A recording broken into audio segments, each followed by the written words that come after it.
A OTAN acredita que nova fase da guerra híbrida entre os russos e os ucranianos está perto, com um novo avanço e um possível novo fronte russo em um novo episódio para eles se preocuparem.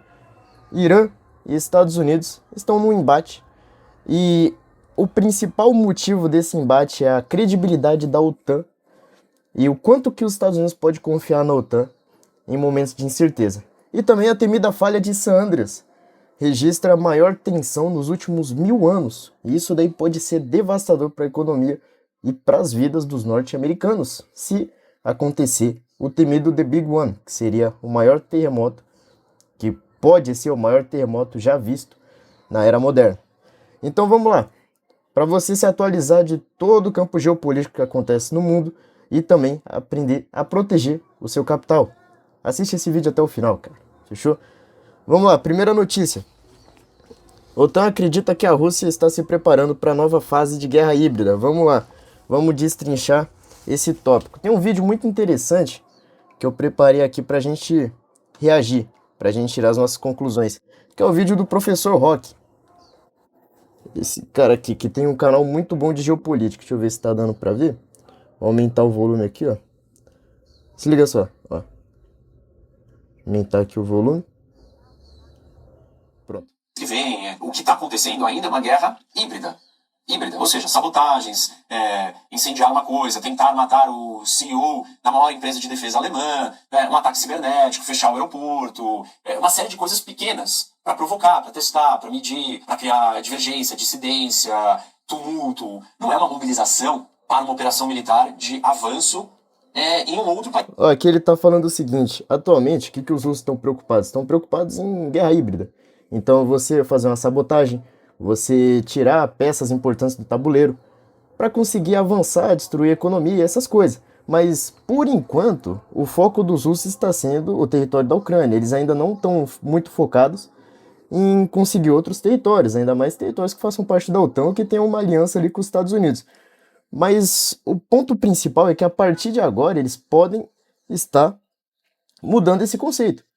Só que muitas pessoas estão achando que o principal ponto de partida atual da Rússia vai ser conseguir ali o território da Polônia, o território polonês, só que seria muito tiro no pé. E é isso que ele vai falar agora aqui, ó. Se liga só. País da Europa, isso não está acontecendo ainda, mas os sinais estão ficando mais estridentes, mais volumosos, e são sinais preocupantes. Então, a gente tem que entender isso e contextualizar da maneira certa. Outro ponto importante aqui, a Polônia não é o alvo. Por que a Polônia não é o alvo? Porque eu disse, é o maior, é o que gasta mais em defesa, é o que tem a maior força militar da Europa. Você não vai primeiro atacar o mais forte. Você não precisa fazer isso, não tem por que fazer isso. Então, a Rússia não está mirando. Exatamente, eu concordo completamente com ele, porque seria muito tiro no pé os russos quererem invadir primeiro a Polônia. Não faz sentido, é o cara que mais gasta com defesa. Ele já tá passando mal, sinceramente, com a Ucrânia, porque assim, lá, os russos eles estavam meses atrás com dificuldade de fornecer meias para os soldados deles. Tinha soldado que não tinha nem colete à prova de bala. Então não faz sentido nenhum eles quererem comprar essa guerra com a Polônia agora. Por enquanto, o que eles buscam seria mais alguma coisa voltada para a guerra híbrida, ou se eles forem iniciar uma incursão em um país mais frágil. Uma Lituânia da vida, uma Estônia da vida, por aí. E esse medo crescente na Polônia pode ser justamente um dos cenários que eu preparei aqui, ó. Não sei se dá pra ver. Estratégia 1, guerra híbrida. Tá aqui na estratégia 2. Que é, aliás, a 3, ó. A 2 é testar a credibilidade da OTAN. A 3 seria essa daqui, ó. Escalada controlada, que tá aqui. E a gente vai dar um parecer total aqui nessas estratégias.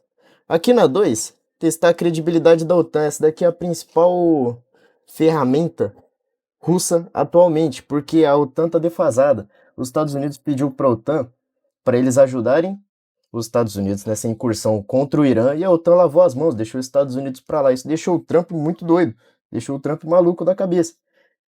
E os russos, eles conseguem ganhar bastante com esse ponto aqui, ó. Então, assim, a OTAN, ela baseia sua força de percepção no artigo 5º. O que é o artigo 5º? Vamos lá, a gente tem um conjunto de membros que fazem parte aqui da nossa organização. Se um membro for atacado, todo esse conjunto vai atacar quem atacou esse membro aí. Fechou? Só que aí chega no seguinte, ó. Chega nessa parte aqui, ó. Casa Branca acusa a OTAN de virar as costas para os Estados Unidos no embate contra o Irã. Isso daqui estressou muito o presidente norte-americano. Isso daqui estressou muito, porque ele quis ativar o artigo 5º, membros do Congresso não quiseram permitir que ele ativasse, além de que os países, membros da OTAN, muitos lavaram as mãos e não compraram essa briga. E aí ele ficou bravo porque ele falou, bom, quando é com vocês eu tenho que comprar a briga, mas quando é comigo, aí ninguém vem. E a gente entra aqui nas coisas que aconteceram, ó. Essas daqui são imagens de satélite. Essas daqui são construções danificadas no Golfo Pérsico. Aliás, base naval de Konarak, que se eu não me engano fica no Golfo Pérsico. Eu tenho que dar uma checada aí. Se alguém souber, deixa no comentário. E esse daqui foi um ataque de drone em Dubai. Essa palmeira é a palmeira que fica lá em Dubai, nos Emirados Árabes Unidos. Eles não tinham nada a ver com essa confusão do Irã e Estados Unidos, mas o Irã quis impor medo lá no Oriente Médio e acabou atacando aqui. Vendo esses motivos, essas bases aqui, elas são todas regidas por norte-americanos. Então, esse ataque aqui foi um dos motivos do presidente Trump querer a escalada para o artigo 5º. E aí, vamos lá. Tem até um vídeo que eu deixei preparado aqui, ó, que é sobre o que a gente estava falando de guerra híbrida e como que essa guerra híbrida funciona, ó. Se liga só. Aqui, ó. Isso daqui é uma notícia da Band. Risco de apagão no sistema de internet global. Chefes da OTAN, a Organização Militar do Ocidente, denunciam a sabotagem da Rússia contra a rede de cabos submarinos responsável por conduzir cerca de 95% do tráfego de dados em todo o mundo. Beleza, mas qual que é o problema disso? O problema disso é que essa internet que você usa para assistir esse vídeo, ela passa por um cabo no meio do oceano. Inclusive, eu até preparei aqui o mapa do cabeamento global que tem. E a Rússia, vendo isso, ela consegue sabotar esses cabos no intuito de querer brecar a internet global e também o principal seria brecar não só a internet do povão que vai impedir de você assistir TikTok, seria impedir os dados que passam por esses cabos. Além de internet, esse cabeamento, eles são responsáveis por 99% do tráfego global de dados. E dados movimentam as empresas bilionárias, multibilionárias e regem a economia de um país. Então isso daqui danificaria o país, ó. Eu vou estar deixando aqui na edição também esse mapa. Cada risquinho cinza desse daqui é um cabo relevante que leva dados, internet e alguns energia de um país para o outro. Fechou? Então, próximo tópico aqui, a gente falou de guerra híbrida, que seria o cabeamento. A gente falou da OTAN e do teste de credibilidade que os outros países não aliados estão fazendo com a OTAN. E agora, cara, tem uma estratégia que é muito interessante que os russos e os iranianos estão fazendo, tanto contra os Estados Unidos quanto a Europa também, que se chama pressão psicológica. Pressão psicológica é basicamente a pessoa tentar influenciar o governo por meio de sanções. Isso daí os Estados Unidos faz muito bem também. A Rússia, assim que começou toda aquela confusão na Ucrânia, ela bloqueou completamente alguns recursos naturais, como o gás natural, que ia para vários países da Europa para eles conseguirem se aquecer. E esses países que deixaram de receber o gás natural russo, eles começaram a ter sérios problemas. Quando chegava o frio, eles não conseguiam aquecer as suas casas, e muitas pessoas podiam ir dessa para outra.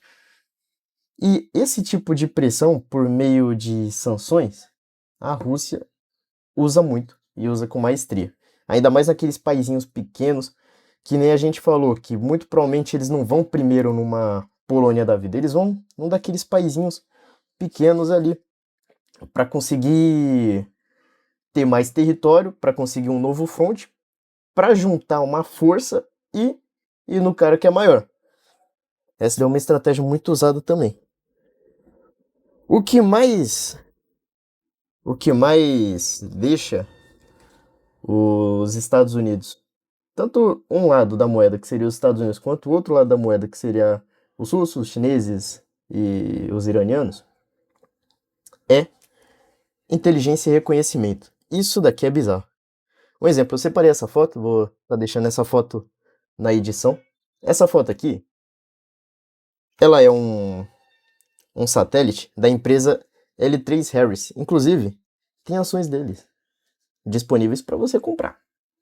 Se você souber usar com maestria os momentos geopolíticos para multiplicar o seu capital, é uma boa. Essa empresa aqui, ela tem esse sistema que esse míssil ele sai dessa localização aqui nos Estados Unidos e os satélites vão guiando esse míssil até chegar no alvo. Então vamos supor, tem um interceptador aqui, esse pontinho aqui é um míssil de interceptação que o outro país lançou para conseguir se defender desse míssil da L3 Harris. Os satélites vão perceber a trajetória do míssil lançado, então tem um aqui e tem o outro aqui embaixo, ó. E esse míssil aqui, ele vai fazer esse caminho, ó. Ele vai vir para baixo, vai desviar, vai vir para cima, ele vai conseguir driblar os mísseis interceptadores por meio de satélites. Isso daqui é muito interessante porque até então os satélites eles eram usados para observação.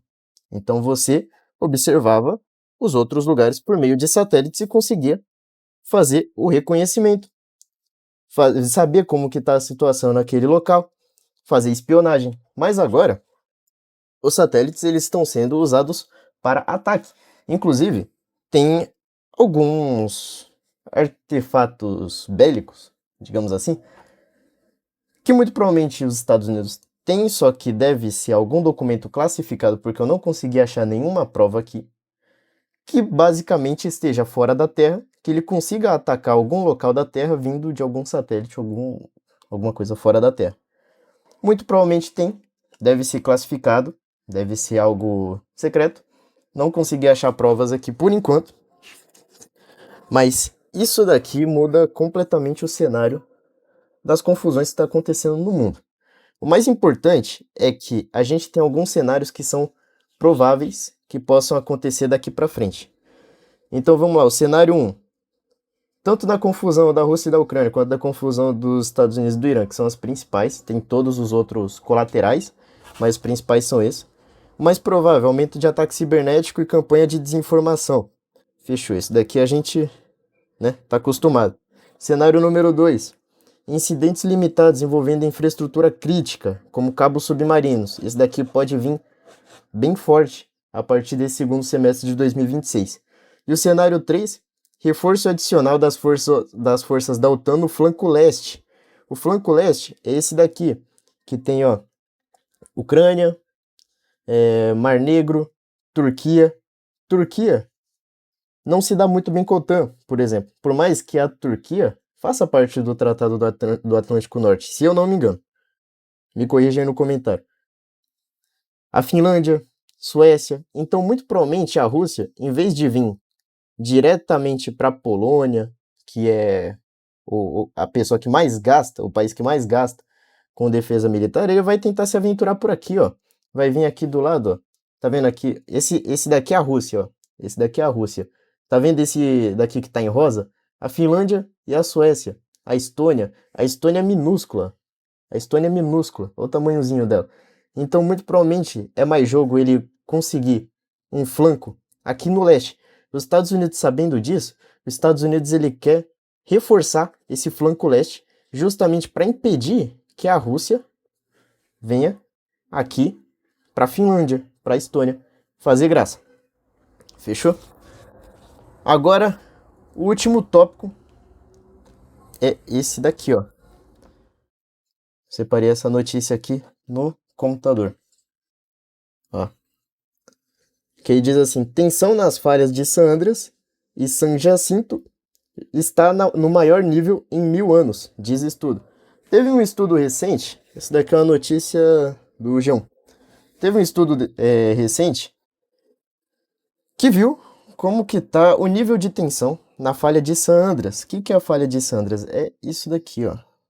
A falha de San Andreas é esse camarada aqui, ó. Tá vendo que tem esse rachadão no meio aí? Esse daí é a falha de San Andreas. Ele é responsável por um dos maiores medos dos Estados Unidos. Essa falha aqui, se ela vier a colapsar ou atritar, ela pode ocasionar uma lenda norte-americana que se chama The Big One, que seria o grande. Alguns especialistas alertam que pode ser o maior terremoto já visto na era moderna, por exemplo. Esse terremoto, por esse local está situado perto de Los Angeles, perto de San Diego, ali na costa oeste dos Estados Unidos, que é muito movimentado. Diga-se de passagem, a Califórnia é a maior economia, ou uma das maiores economias norte-americanas. Isso daqui ocasionaria muitas, porque é um lugar muito povoado, muito movimentado. Isso daí destruiria completamente ou parcialmente a costa oeste dos Estados Unidos. Vendo a situação atual do mundo, tudo que a gente deu uma olhada aqui, o que pode acontecer, cara? Se esse treco ocorre, se isso daí acontece, num momento que nem agora, porque a gente tem, de um lado, os russos buscando confusão com a OTAN, do outro, o próprio Estados Unidos, junto com o pessoal lá da Terra Santa, em um embate com o Irã, que eles achavam que seria mais fácil, mas viram que não seriam, que é muito custoso, dá muito trabalho manter essa confusão lá no Irã. A China tá quieta, cara, isso que dá medo. A China tá quietinha. Ela tá esperando o momento certo pra catar Taiwan. Acontece um negócio desse na maior economia norte-americana, que é a Califórnia. Seria uma chance muito boa para os chineses pularem lá para Taiwan. Por quê? Porque os Estados Unidos não tá conseguindo bancar lá no Oriente Médio. Viu que tá dando muito trabalho, tá gastando demais. As eleições estão chegando daqui a pouco. Os norte-americanos não estão gostando da postura do presidente, não estão apoiando essa confusão lá. Então a China tá percebendo que os Estados Unidos não tá conseguindo bancar lá do outro lado. Se acontece daqui, ia devastar a economia norte-americana. Ia devastar. Ao ponto do dólar se desvalorizar bastante, perder muita relevância, porque muitas empresas importantes do Vale do Silício iam tremer aqui, legal, viu? Se essa parada acontece, seria o aval perfeito para os chineses pularem lá para Taiwan. A gente teria um Estados Unidos bem mais enfraquecido economicamente, com dificuldade de bancar um front lá no Oriente Médio e bancar outro indiretamente na Europa, precisar investir no terceiro flanco lá na Ásia seria muito difícil. Seria muito difícil, seria um momento perfeito. E o que mais dá medo é que a China tá quietinha. Isso daí. Mas o que mais importa nesse momento todo é você saber o que você faz com o seu dinheiro.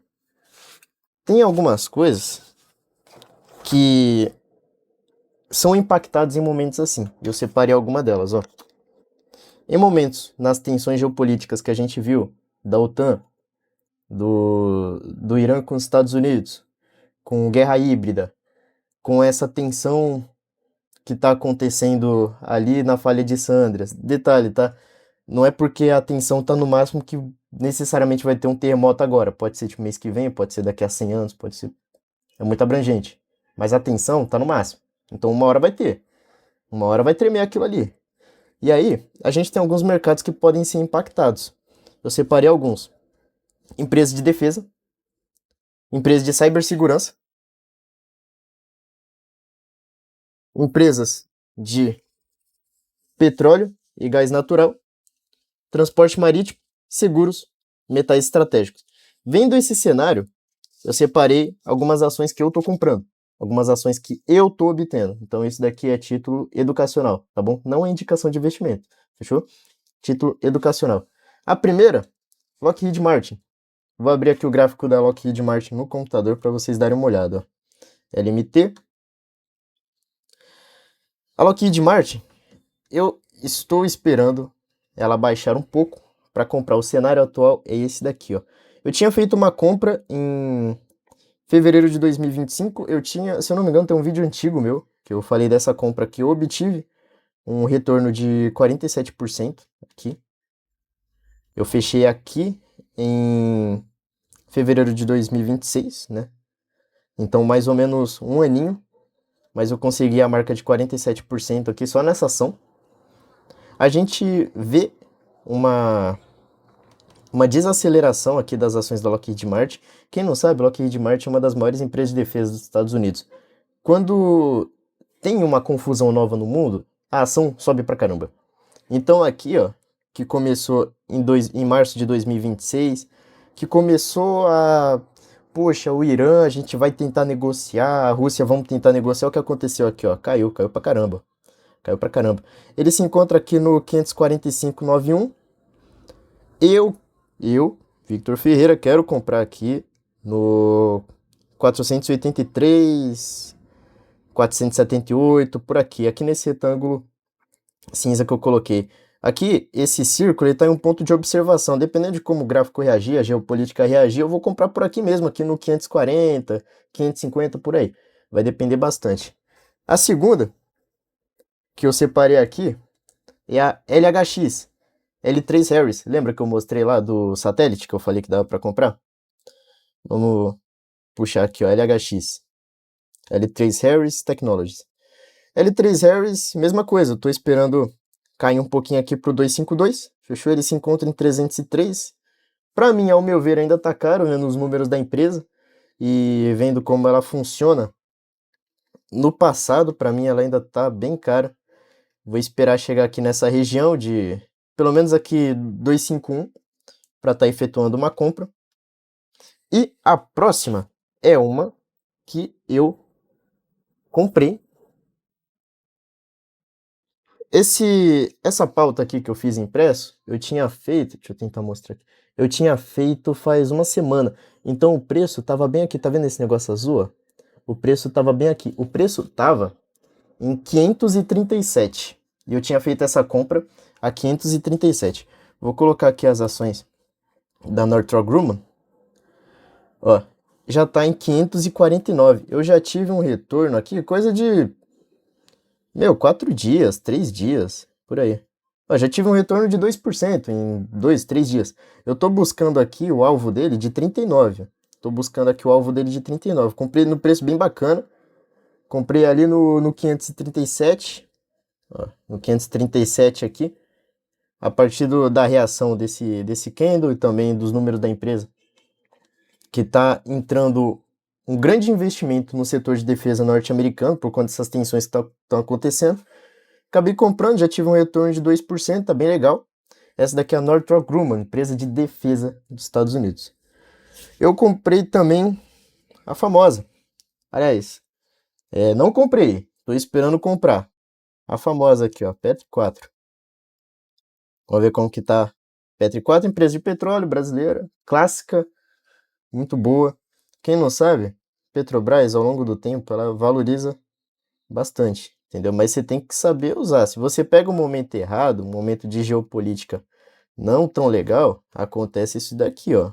Acontece daqui, ó, 2015, 2016, entendeu? Mas se você pega nos momentos certos, ó, 2002, ela sobe bastante. Sobe bastante. E a gente tá numa crescente também, a gente tem demanda global por petróleo, empresas de petróleo estão sendo super bem vistas no mercado atualmente, por conta de toda essa confusão que está acontecendo. O Oriente Médio são os reis do petróleo lá.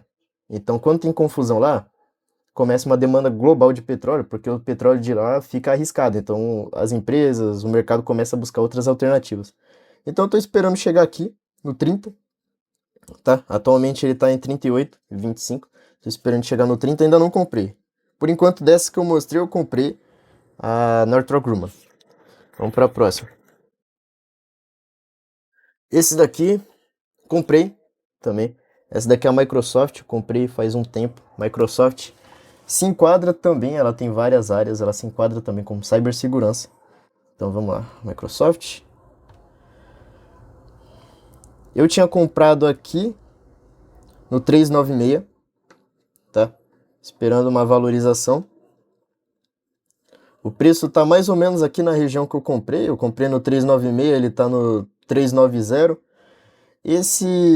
Essa operação aqui, estou buscando um alvo de 29%, fechou? Me baseando gráfico, geopolítico, números da empresa, valuation. Atualmente, estou tomando uma desvalorização de 1%, normal, buscando uma valorização de 29%. Tranquilo. Se você quer aprender como que você multiplica o seu capital em meio a momentos de tensão, desse jeito, eu vou tentar deixar na edição aí meu resultado do ano passado. Tanto com ações, e ETFs, criptomoedas, com as coisas que eu invisto.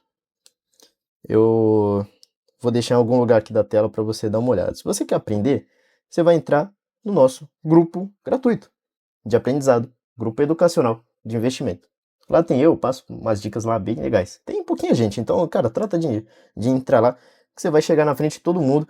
Por enquanto eu não cobro, lá pra frente, quando, sei lá, tiver mais seguidor, essas coisas, obviamente eu vou cobrar, né? Mas, já que agora o canal tá começando, tudo, tô voltando a fazer vídeo agora, então tá de graça, entra lá e aprende, cara. Entra lá e aprende. Fechou? Por fim, tem o famoso, né? Bitcoin. Tô de olho nele. Tô de olho nesse camarada aqui. Quero comprar aqui perto dos 52 mil. Ele tá nos 62 mil. A gente tá no inverno cripto. O inverno cripto vai até dezembro. Quem não sabe o que é o inverno cripto ele faz isso daqui, ó. Ele faz isso daqui, ele joga o gráfico para baixo, entendeu? Então 2026 é o inverno cripto, ele joga o gráfico para baixo aqui, ó, que nem na setinha. Deixa eu mudar de cor aqui a setinha. 2027 vai ser o pós-inverno, ele faz isso daqui, ó. Pronto, aqui, ó, aqui tá perfeita a explicação aqui, ó. Que é 2022, ó, 2022. Ali, aqui, ó, novembro de 2021, dezembro de 2021, 2022, pronto. 2022 ele cai, inverno cripto ele cai. 2023 ele faz, aqui ó, aqui ó, ele faz isso daqui ó, pós-inverno, ele faz isso daqui ó, ele para de cair, começa a lateralizar, buscar topos mais altos, ó, que nem aqui ó, que nessa região. 2024 foi o halving ele volta a expandir o seu preço. E você vê que ele busca esse ciclo diversas vezes aqui ó. Inverno cripto, lateralizou, halving. Subiu pra caramba. Melhor momento para comprar Bitcoin, ao meu ver, coisa que eu faço. Inverno cripto. Então tô esperando o momento certo. Esse ano vou comprar pesado Bitcoin. Tô esperando chegar aqui em um momento mais apropriado. Quero comprar ele o mais barato possível para conseguir a maior valorização possível também.